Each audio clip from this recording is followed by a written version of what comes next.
नमस्कार, जय सीताराम जी।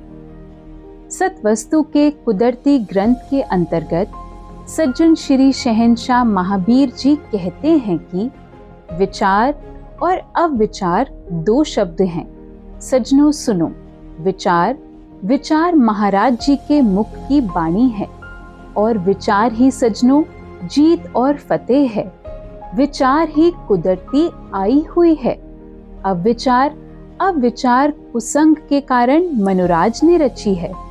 अर्थात जहाँ विचार गुरुमत यानी ईश्वर के मुख की वाणी यानी आत्मा की आवाज है और कुदरती आई हुई है, वहीं अविचार मनुराज ने रची है यानी मनमत है और कुसंग की देन है। इस तथ्य से विचार और अविचार के संदर्भ में दो बातें बिल्कुल स्पष्ट होती हैं। एक तो विचारों का उद्भव इंसान के मन मस्तिष्क की पवित्रता व गंभीरता पर निर्भर करता है, यानी यदि मन मस्तिष्क शुद्ध है तो ही कुदरती उच्च विचारों का उद्भव होगा। दूसरा, विचार स्थायी है और शांति प्रदायक है। इसके विपरीत अविचारों का उद्भव मलिन, अधीर व उथले मन में हो जाता है तथा अविचार अस्थायी है और अशांति प्रदायक है। जैसा कि सतवस्तु के कुदरती ग्रंथ में कहा भी गया है, कुदरती विचार आई, हृदय विच शांति पाई। खुश हो रहे श्री राम रघुराई, विचार नाल होन लगा, कैसा ओ प्यार जी, कैसा ओ प्यार जी।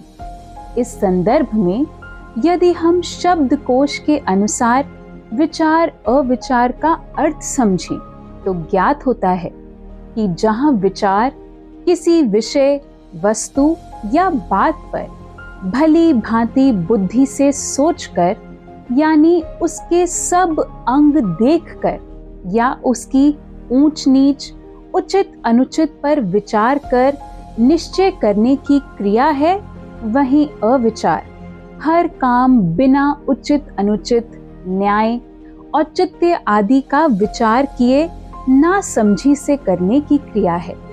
इससे स्पष्ट होता है कि विचार शक्ति द्वारा अंतर्मुखी व अंतर्दर्शी इंसान न केवल अपना अपितु किसी भी तथ्य या वस्तु का परीक्षण यानी जांचना व परख कर सकता है।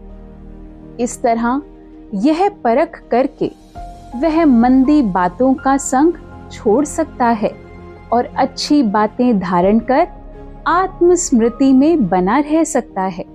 जबकि अविचार को अपनाने वाला बहिर्मुखी इंसान यह कला नहीं जानता, इसलिए उसका मन चित्त सदा दूषित रहता है और वह स्वार्थी, आत्मविस्मृत हो अज्ञानमय मूर्छित अवस्था में ही जीवन बिताता है।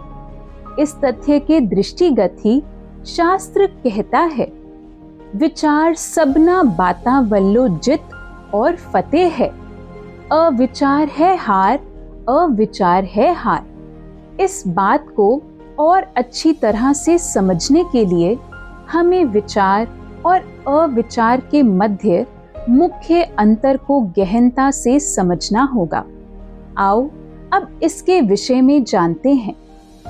इस संदर्भ में सर्वप्रथम ज्ञात हो कि विचार कहता है ईश्वर आपनु मान, अर्थात अपने असलियत यथार्थ स्वरूप को मान और एक उसी को सर्वत्र जान।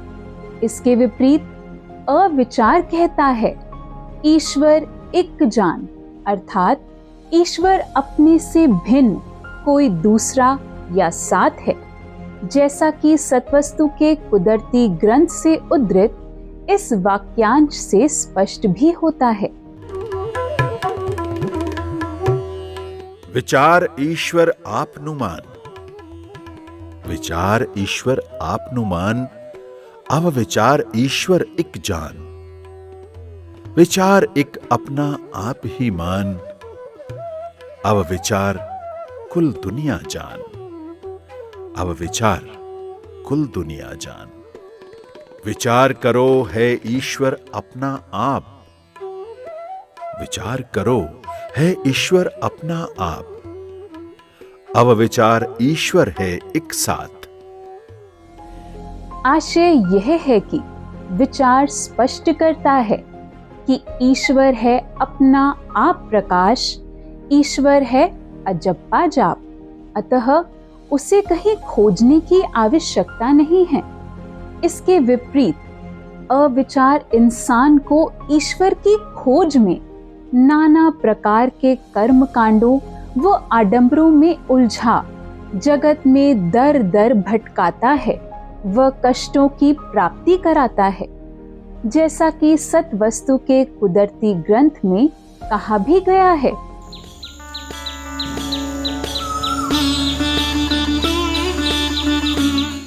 कोई ढूंढ रिहा त्वानु जंगलों में, कोई ढूंढ रिहा त्वानु जंगलों में, ढूंढे नदी नाले पहाड़, त्वाडे मिलने की खातिर हिन, हिन ओ अव विचार जियो तेरा मेरा। तेरा मेरा, मेरा तेरा, तेरा मेरा प्यार जियो मेरा तेरा। कोई लिटा वधावे, कोई धुनिया लावे, कोई लिटा वधावे, कोई धुनिया लावे, कई भस्म रमा रमा गए निहार। त्वाडे मिलने की खातिर हिन, हिन ओ अव विचार जियो तेरा मेरा। तेरा मेरा, मेरा तेरा, तेरा मेरा प्यार जियो मेरा तेरा।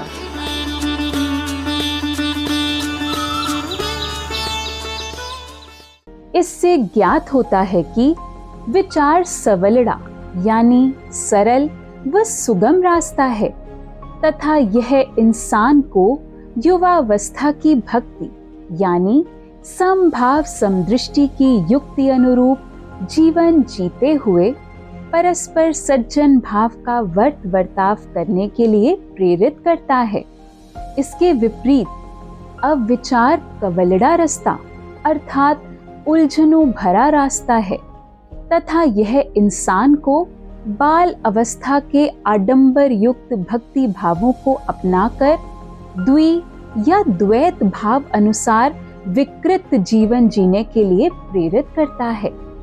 आगे जानो कि विचार इंसान को सत शास्त्र के मंथन, चिंतन व मनन द्वारा सत असत का विचारक अर्थात सत्य प्रेमी व विवेकी बनाता है, जैसा कि कहा भी गया है। सत असत दा विचार जिहड़ा करदा, सत सत बात इंसान ओफड़दा। इसके विपरीत अविचार इंसान को मिथ्याचारी अर्थात विषय प्रेमी व अविवेकी बनाता है। इससे स्पष्ट होता है कि विचार न्याय व विधि अथवा नीति सम्मत होता है तथा इस द्वारा इंसान को निश्चयात्मक बोध होता है। इसके विपरीत मन में संकल्प विकल्पों के निरंतर उपजने के कारण अविचार अन्याय, अनीति, असंगत, निराधार, निर्मूल बात को बढ़ावा देता है तथा इस द्वारा इंसान को कदापि यथार्थ यानी निश्चयात्मक बोध नहीं हो पाता। यदि स्वाभाविक तौर पर देखें तो जो विचार को अपनाता है यानी शब्द ब्रह्म विचारों का सेवन करता है, उसकी जीवा स्वतंत्र, संकल्प स्वच्छ, दृष्टि कंचन व हृदय उदार हो जाता है। यही कारण है कि उसकी विचारधारा निर्मल, मन सदा उपशम व तुष्ट, चित्त वृत्ति एकाग्र, दृष्टिकोण सकारात्मक, बुद्धि स्थिर व ख्याल अफुर होता है। जैसा कि कहा भी गया है, अकल टिकाणे जैंदी आ गई, जै ब्रह्म शब्द कीता विचार सजनो, ओ चानने नाल चानना हुआ, जिहड़ा आ रिहा अपर अपार सजनो। इसके विपरीत जो अविचार को अपनाता है, यानी मानसिक आहार के रूप में इंद्रिय विषयों का सेवन करता है, उसका संकल्प कुसंगी, दृष्टि कामुक, हृदय संकीर्ण, विचारधारा मलिन, मन चंचल व असंतुष्ट, चित्त वृत्ति अस्थिर, दृष्टिकोण नकारात्मक, बुद्धि भ्रमित व भ्रष्ट तथा ख्याल फुर्नों से ग्रसित होता है। यही नहीं, विचार से मानवता का भाव सदा बलिष्ठ रहता है, क्योंकि इसके निरंतर प्रयोग से हमारे हृदय में निहित 4 वेद 6 शास्त्रों का गुप्त ज्ञान निरंतर प्राप्त होता रहता है। इसके विपरीत अविचार से दुष्ट अमानवीय भाव जन्म लेते हैं। इसी के साथ विचार मनुष्य के बौद्धिक स्तर को ऊपर उठाता है, जिससे इंसान उच्च बुद्धि, उच्च ख्याल हो, सच्चाई धर्म के निष्काम रास्ते पर सहनशीलता से बने रहने की क्षमता हासिल कर लेता है और कुल दुनिया पर रोशन हो ईश्वर का सुपुत्र कहता है। इसके विपरीत अविचार मनुष्य के बौद्धिक स्तर को पतनोन्मुख करता है, जिसके फलस्वरूप इंसान कुरस्ते पर प्रशस्त हो जगह जगह की ठोकरें खाता है और कुपुत्र नाम कहता है। जैसा कि कहा भी गया है, अविचार अक्कलहीन कपुत्र महाराज जी रस्ता छोड़ कुरस्ते पे गया, जगह जगह वो ठोकरा खांदा है, निंदित हुआ कुल दुनिया अंदर फेरो पछोतांदा है। विचारवान महाराज जी दा सुपुत्र हाँ धर्म सच्चाई दे रस्ते चलदा है। दीपक हुआ कुल दुनिया अंदर, अक्कल मंद सपुत्र कुल दुनिया ते रोशन नाम ओ कहावदा है। विचार के बलबूते पर इंसान हर कार्य योजनाबद्ध तरीके से करने की क्षमता हासिल कर लेता है।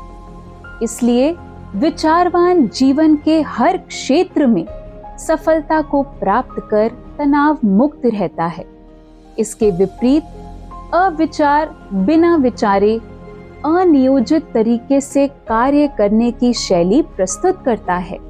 इसलिए अविचारी असफलता को प्राप्त हो तनाव युक्त रहता है। इस तरह हम कह सकते हैं कि विचार आत्मज्ञान अनुरूप सुविचारों या परिष्कृत विचारों को अपनाकर तदनुरूप यथार्थतापूर्ण निर्विकारी जीवन जीते हुए परमानंद अवस्था में सधे रहने की कला सिखाता है। तभी तो ईश्वर का विचारवान सुपुत्र सहजता से आत्मदर्शन कर व दिव्य दृष्टि का सबक प्राप्त कर त्रिकालदर्शी हो जाता है। इस महत्ता के दृष्टिगत ही तो सतवस्तु के कुदरती ग्रंथ में कहा गया है, कदम कदम ते विचार होवे वे, कदम कदम ते विचार होवे, विचार नाल होवे प्यार वे, दिव्य दृष्टि दिखाओ इंसान, वैरी दुश्मन शत्रु है कौन। याद रखो, जो ऐसा उद्यम नहीं दिखाता वह अविचारी जगतीय मिथ्या ज्ञान अनुरूप कुविचारों यानी दुष्ट, बुरे व अशुभ दुर्विचारों को अपनाकर तदनुरूप विकारी जीवन जीते हुए तीनों तापों यथा आध्यात्मिक, आधि भौतिक व आधि दैविक से संतप्त हो जाता है और रोता झुकता हुआ हर तरफ से निंदा व अपयश प्राप्त करने का भागी बनता है व आवागमन की त्रास भुगतता है। सज्जन श्री शहंशाह हनुमान जी के द्वारे पर होते हुए हमारे साथ ऐसा ना हो, इस हेतु शास्त्र कहता है, सज्जनों पकड़ो शब्द विचार, फिर कदे ना खासो हार। शब्द नाल करो सज्जनों प्यार, सज्जनों पकड़ो शब्द विचार। विचार और अविचार के मध्य इस अंतर को जानने समझने के पश्चात स्पष्ट होता है कि विचार जीत का व अविचार हार का प्रतीक है।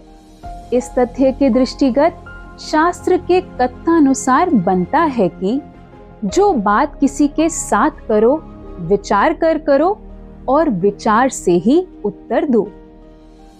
इस संदर्भ में शास्त्र कहता है कि इस तरह जो सज्जन विचार शब्द को पकड़ लेगा वह बहार की तरह खिल उठेगा व उसकी सुगंधी सारे ब्रह्मांड में जाएगी और वह रोशन होकर चमकेगा।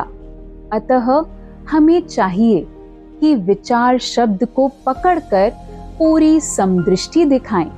इस संदर्भ में सत्वस्तु का कुदरती ग्रंथ फिर से कहता है कि जिस सज्जन ने विचार के साथ कुल दुनिया में और जंचर बंचर जड़ चेतन में एक प्रकाश समझ लिया, उस सज्जन की फतेह ही फतेह।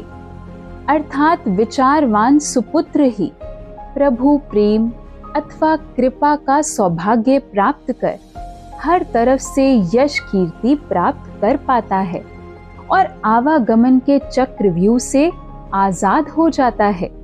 तभी तो कहा गया है, कदम कदम ते जेड़ा सज्जन करदा है विचार, फिर विचार नाल जैंदा है प्यार। उस सज्जन कदे नहीं खांदा हार, जित जित उस सज्जन दी ही जान, जित जित उस सज्जन दी ही जान। आप भी विचार को पकड़कर ऐसा ही सौभाग्यशाली सुपुत्र बन सको, यही हमारी शुभकामना है। नमस्कार। जय सीताराम जी।